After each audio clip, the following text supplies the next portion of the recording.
Filipenses 4,13. Eu posso tudo naquele que me fortalece. Deus me fortalece. A palavra de Deus me fortalece. Eu não sou o que falo, eu não sou o que penso. Você não é o que fulano Beltrano disse de você. Você é o que você crê. Se você crê, então você é o que você crê, acabou. Goste quem gostar, fale quem quiser.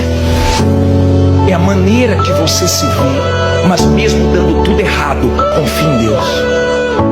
Mesmo dando tudo errado, mesmo saindo do teu controle, mesmo acontecendo o contrário do que você esperava, continue confiando em Deus, mas confia mesmo. Quando a sua fé está na palavra de Deus, na promessa de Deus, cedo ou tarde, o que Ele prometeu acontece. Porque para Deus, os nossos problemas não significam nada.